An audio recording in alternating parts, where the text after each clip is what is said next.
एक अफ्रीकन आदमी एक सुनसान इलाके से गुजर रहा था और रास्ता भटक गया था। तभी उस आदमी के पास में एक कार आकर रुकती है और उस कार से एक अनजान शख्स निकलकर इसे बेहोश कर देता है और उसे कार की डिग्गी में डालकर अपने साथ ले जाता है। तो यहीं से होती है कहानी की शुरुआत और सीन शिफ्ट होता है रोज और क्रिस नाम के एक कपल पर, जो कि एक दूसरे के साथ काफी खुश थे। क्रिस एक बहुत अच्छा फोटोग्राफर होता है और वो अपनी गर्लफ्रेंड रोज से बहुत प्यार करता है, पर आज क्रिस रोज के घर वालों से पहली बार मिलने वाला था, इसलिए वो थोड़ा नर्वस था क्योंकि रोज ने अपने घर वालों को ये नहीं बताया था कि वो ब्लैक है। लेकिन रोज उसे समझाते हुए कहती है कि उसके पेरेंट्स काफी पढ़े लिखे हैं और उन्हें क्रिस के रंग रूप से कोई फर्क नहीं पड़ेगा। इसके बाद ये दोनों रोज के घर जाने के लिए निकल जाते हैं। क्रिस को सिगरेट पीने की आदत होती है, इसलिए वो कार में सिगरेट पीने लगता है, पर रोज गुस्से में उसकी सिगरेट बाहर फेंक देती है। यह देख क्रिस भी रोज से कुछ नहीं कहता और फिर अपने दोस्त रॉड, जो कि एक डिटेक्टिव है, उसे कॉल करके रोज के घर जाने के बारे में बताता है। क्रिस अभी फोन पर बात ही कर रहा था कि अचानक से इनकी कार के सामने एक हिरन आ जाता है, जिसे रोज कार से उड़ा देती है और वो हिरन मारा जाता है। इतने में ही एक पुलिस ऑफिसर इस जगह पर आता है और क्रिस से उसकी आईडी यानी लाइसेंस मांगता है, जिस पर रोज गुस्सा हो जाती है क्योंकि कार तो ड्राइव रोज कर रही थी। दरअसल ये पुलिस ऑफिसर क्रिस से आईडी सिर्फ इसलिए मांग रहा था क्योंकि वो ब्लैक है, पर क्रिस के लिए तो ये सब रोज की बात थी। खैर अब ये दोनों रोज के घर पहुंच जाते हैं, जहां हम रोज के पेरेंट्स डीन और मिसी को देखते हैं, जो दिल खोल कर क्रिस का स्वागत करते हैं। और डीन तो क्रिस को अपना घर भी दिखाता है और उसे अपने पिता की फोटो दिखाते हुए कहता है कि मेरे पिता ने ओलंपिक रेस में हिस्सा लिया था, लेकिन वो रेस एक ब्लैक मैन ने जीत ली थी। इसके बाद वो मिसी का ऑफिस दिखाता है, जो कि एक साइकियाट्रिस्ट है और डीन खुद एक न्यूरोसर्जन है। घर का टूर कराने के दौरान क्रिस इनके माली वाल्टर और कुक जॉर्जिना को भी देखता है, जो कि दोनों ही ब्लैक हैं। कहीं क्रिस ये ना सोचे कि रोज की फैमिली ने काले लोगों को ही नौकर रखा हुआ है, इसलिए उसके सोचने से पहले ही डीन उसे बताता है कि वाल्टर और जॉर्जिना को रोज के दादा दादी की देखभाल करने के लिए रखा गया था और उनकी मौत के बाद ये दोनों अब यहीं रहते हैं क्योंकि अब ये इनके परिवार का हिस्सा बन चुके हैं। वहीं क्रिस भी रोज के पेरेंट्स को बताता है कि उसकी मां की डेथ एक कार एक्सीडेंट में हो गई थी। ये कहकर वो अपने हाथ को हिलाने एक अफ्रीकन आदमी एक सुनसान इलाके से गुजर रहा था और रास्ता भटक गया था। तभी उस आदमी के पास में एक कार आकर रुकती है और उस कार से एक अनजान शख्स निकलकर इसे बेहोश कर देता है और उसे कार की डिग्गी में डालकर अपने साथ ले जाता है। तो यहीं से होती है कहानी की शुरुआत और सीन शिफ्ट होता है रोज और क्रिस नाम के एक कपल पर, जो कि एक दूसरे के साथ काफी खुश थे। क्रिस एक बहुत अच्छा फोटोग्राफर होता है और वो अपनी गर्लफ्रेंड रोज से बहुत प्यार करता है, पर आज क्रिस रोज के घर वालों से पहली बार मिलने वाला था, इसलिए वो थोड़ा नर्वस था क्योंकि रोज ने अपने घर वालों को ये नहीं बताया था कि वो ब्लैक है। लेकिन रोज उसे समझाते हुए कहती है कि उसके पेरेंट्स काफी पढ़े लिखे हैं और उन्हें क्रिस के रंग रूप से कोई फर्क नहीं पड़ेगा। इसके बाद ये दोनों रोज के घर जाने के लिए निकल जाते हैं। क्रिस को सिगरेट पीने की आदत होती है, इसलिए वो कार में सिगरेट पीने लगता है, पर रोज गुस्से में उसकी सिगरेट बाहर फेंक देती है। यह देख क्रिस भी रोज से कुछ नहीं कहता और फिर अपने दोस्त रॉड, जो कि एक डिटेक्टिव है, उसे कॉल करके रोज के घर जाने के बारे में बताता है। क्रिस अभी फोन पर बात ही कर रहा था कि अचानक से इनकी कार के सामने एक हिरन आ जाता है, जिसे रोज कार से उड़ा देती है और वो हिरन मारा जाता है। इतने में ही एक पुलिस ऑफिसर इस जगह पर आता है और क्रिस से उसकी आईडी यानी लाइसेंस मांगता है, जिस पर रोज गुस्सा हो जाती है क्योंकि कार तो ड्राइव रोज कर रही थी। दरअसल ये पुलिस ऑफिसर क्रिस से आईडी सिर्फ इसलिए मांग रहा था क्योंकि वो ब्लैक है, पर क्रिस के लिए तो ये सब रोज की बात थी। खैर अब ये दोनों रोज के घर पहुंच जाते हैं, जहां हम रोज के पेरेंट्स डीन और मिसी को देखते हैं, जो दिल खोल कर क्रिस का स्वागत करते हैं। और डीन तो क्रिस को अपना घर भी दिखाता है और उसे अपने पिता की फोटो दिखाते हुए कहता है कि मेरे पिता ने ओलंपिक रेस में हिस्सा लिया था, लेकिन वो रेस एक ब्लैक मैन ने जीत ली थी। इसके बाद वो मिसी का ऑफिस दिखाता है, जो कि एक साइकियाट्रिस्ट है और डीन खुद एक न्यूरोसर्जन है। घर का टूर कराने के दौरान क्रिस इनके माली वाल्टर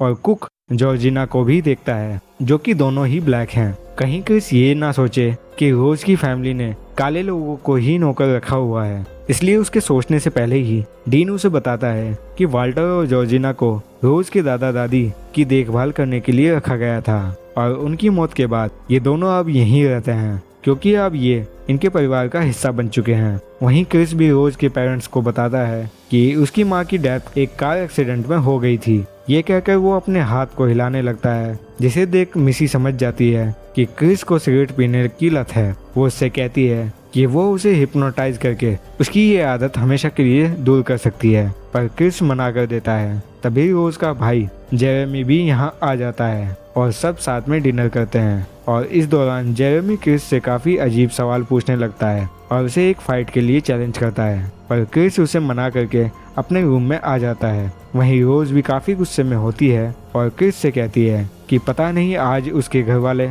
इतना अजीब बिहेव क्यों कर रहे हैं। हालांकि क्रिस ने उनकी किसी भी बात को दिल पर नहीं लिया। रात को जब क्रिस को नींद नहीं आती तो वो घर से बाहर निकलकर सिगरेट पीने लगता है। तभी वो देखता है कि वॉल्टर बहुत तेजी से भागता हुआ उसकी तरफ आ रहा है, लेकिन फिर वो दूसरी तरफ मुड़ जाता है। वहीं जॉर्जिना भी काफी अजीब तरीके से अपने आप को शीशे में देख रही थी। ये सब देखकर क्रिस को काफी अजीब लगता है और जैसे ही वो घर में वापस आता है तो वो देखता है कि मिसी अपने ऑफिस में बैठी हुई है। वो क्रिस को अपने पास बुलाती है और उसे अपनी माँ के एक्सीडेंट के बारे में बताने को कहती है।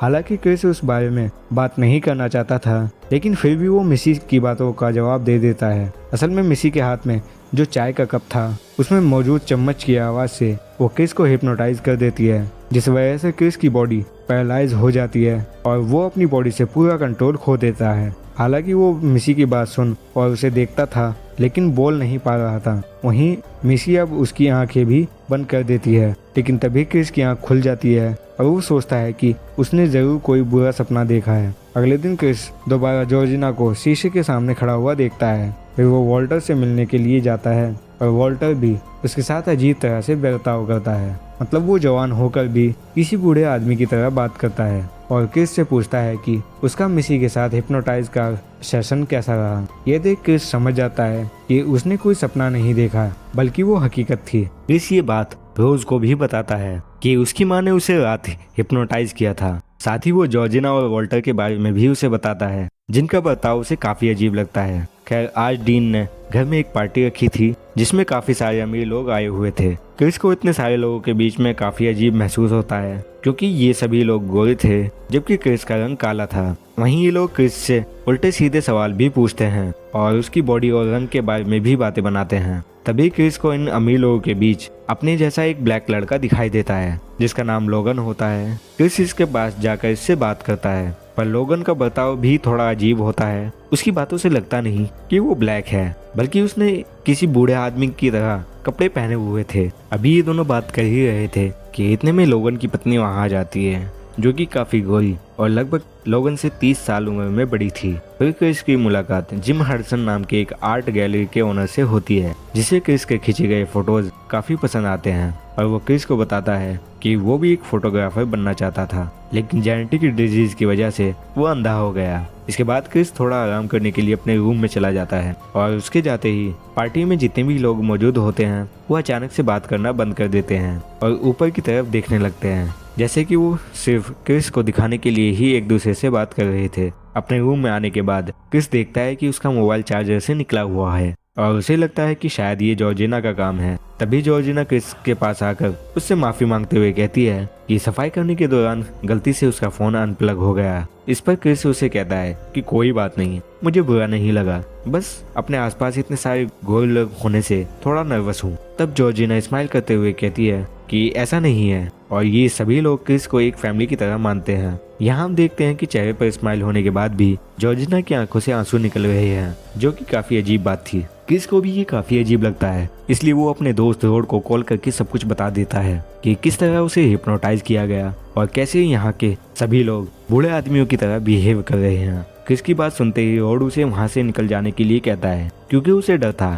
कि कहीं गोरे लोग उसे हिप्नोटाइज करके अपना गुलाम ना बना ले। पर क्रिस इस बात पर ज्यादा ध्यान नहीं देता और फिर दोबारा से पार्टी में चला जाता है, जहाँ सभी गोरे लोग मिलकर उससे सवाल करते हैं कि एक अफ्रीकन होने के फायदे और नुकसान क्या क्या हैं। इस पर क्रिस लोगन को जवाब देने के लिए कहता है और लोगन बताता है कि एक अफ्रीकन होना उसके लिए कमाल की बात है। इसी दौरान क्रिस चुपके से उसकी फोटो अपने फोन में लेने की कोशिश करता है, लेकिन जब फोन की फ्लैशलाइट लोगन के चेहरे पर पड़ती है तो उसकी नाक से खून आने लगता है और वो काफी अग्रेसिव होकर क्रिस पर अटैक कर देता है और उसे बार बार एक ही बात कहता है कि वो यहाँ से चला जाए। ये सब देखकर क्रिस समझ जाता है कि यहाँ कुछ तो गड़बड़ है। इसके बाद हम डीन और मिसी को देखते हैं जो कि सभी को बताते हैं कि लोगन को एक सीजर आया था और अब वो बिल्कुल ठीक है। फिर लोगन सभी से सॉरी बोलकर यहाँ से चला जाता है। क्रिस भी रोज को लेकर घर से दूर एक लेक के पास जाता है जहाँ वो रोज से कहता है कि उसे यहाँ का माहौल बिल्कुल भी अच्छा नहीं लग रहा। ये सुनकर रोज उससे नाराज हो जाती है और दोनों में बहस शुरू हो जाती है। थोड़ी देर बाद वो रोज को बताता है कि जिस दिन उसकी माँ का एक्सीडेंट हुआ था तब वो काफी देर तक जिंदा थी, लेकिन क्रिस ने सोचा था कि आज वो घर आने में लेट हो गई है, इसलिए उसने पुलिस को कॉल नहीं किया। अगर वो उस दिन पुलिस को कॉल कर देता तो वो अपनी माँ को बचा लेता। ये कहकर क्रिस इमोशनल हो जाता है और रोज उसे गले लगाते हुए कहती है कि वो दोनों अभी यहाँ से कहीं दूर चले जाएंगे। इधर डीन सभी गोरे लोगों के साथ एक साइलेंट ऑक्शन करता है जिसमें किसी और को नहीं बल्कि क्रिस को बेचा जा रहा था और ये ऑक्शन जिम हडसन जीत लेता है। वहीं क्रिस और रोज जब तक घर वापस आते हैं तब तक सभी मेहमान जा चुके होते हैं। क्रिस अपने कमरे में जाकर लोगन का फोटो रोड को सेंड करता है, जिसे देखने के बाद रोड उसे कॉल करके बताता है कि ये आदमी लोगन नहीं है बल्कि ये एंड्री है, जिससे ये दोनों पहले एक पार्टी में मिल चुके हैं। दरअसल लोगन वही आदमी है जिसे हमने मूवी की शुरुआत में देखा था, जिसे एक आदमी किडनैप करके ले गया था और अब ये 6 महीने से लापता है। इसी बातचीत के दौरान क्रिस के मोबाइल की बैटरी खत्म हो जाती है और तभी रोज भी यहाँ आ जाती है, जिसे देख क्रिस उससे कहता है कि उन्हें तुरंत यहाँ से निकलना होगा और ये कहकर दोनों कार की चाबी ढूंढने में लग जाते हैं। चाबी ढूंढने के दौरान क्रिस देखता है कि रोज की अलमारी खुली हुई है जिसमें एक बॉक्स रखा हुआ है। जब वो उस बॉक्स को खोलकर देखता है तो उसमें रोज के कई सारे एक्स बॉयफ्रेंड की तस्वीरें रखी हुई थी जो कि सभी ब्लैक थे, जबकि रोज ने उसे कहा था कि वो उसका पहला बॉयफ्रेंड है जो ब्लैक है। इसके अलावा उस बॉक्स में वॉल्टर और जॉर्जिना की भी फोटो होती है और साथ ही लोगन की भी। ये देख क्रिस तुरंत नीचे की तरफ जाता है, लेकिन जेरेमी उसका रास्ता रोक लेता है और फिर डीन और मिसी भी उसे घेर लेते हैं। क्रिस चिल्लाते हुए रोज से कार की चाबी मांगता है पर रोज उसे मना करते हुए कहती है कि कार की चाबी वो उसे नहीं देगी। ये देख क्रिस यहाँ से भागने की कोशिश करता है, लेकिन तभी मिसी कप और चम्मच बजा देती है, जिसे सुनते ही क्रिस पैरालाइज हो जाता है और फिर ये लोग उसकी बॉडी को एक जगह ले जाते हैं। इधर क्रिस का दोस्त रोड उसे कॉल करता है, लेकिन जब क्रिस कॉल पिक नहीं करता तो वो परेशान होकर अपने डिपार्टमेंट में कुछ सीनियर ऑफिसर्स के पास में जाता है और उन्हें बताता है कि कुछ गोरे लोगों ने उसके दोस्त का माइंड वॉश करके उसे अपना गुलाम बना लिया है। ये सुनकर ऑफिसर्स हंसने लगते हैं और रोड की बात पर यकीन नहीं करते। वहीं क्रिस को जब होश आता है तो वो अपने आप को एक बेसमेंट में पाता है जहां उसके हाथ पैर एक कुर्सी के साथ बंधे हुए थे। वहीं सामने एक पुराने से टीवी में रोज की दादा का वीडियो चल रहा होता है जिसमें वो बताते हैं कि इनके परिवार ने साइंस में एक नई अचीवमेंट हासिल कर ली है, यानी वो किसी भी इंसान के दिमाग को किसी दूसरे इंसान के दिमाग में ट्रांसप्लांट कर सकते हैं। इसके बाद टीवी पर वही कप और चम्मच का साउंड बजता है जिससे क्रिस पैरालाइज हो जाता है। अब अगले दिन टीवी पर जिम हडसन दिखाई देता है जिसने क्रिस को ऑक्शन में खरीदा था। वो कहता है कि वो क्रिस के सारे सवालों के जवाब क्लियर कर देगा ताकि उनका प्रोसेस अच्छे से हो सके। दरअसल रोज की फैमिली ने ब्रेन ट्रांसप्लांट का एक नया तरीका खोज निकाला था ताकि गोरे अमीर लोग जब भी बूढ़े हों तो वो अपना दिमाग किसी दूसरे आदमी के शरीर में डालकर फिर से जवान हो जाए,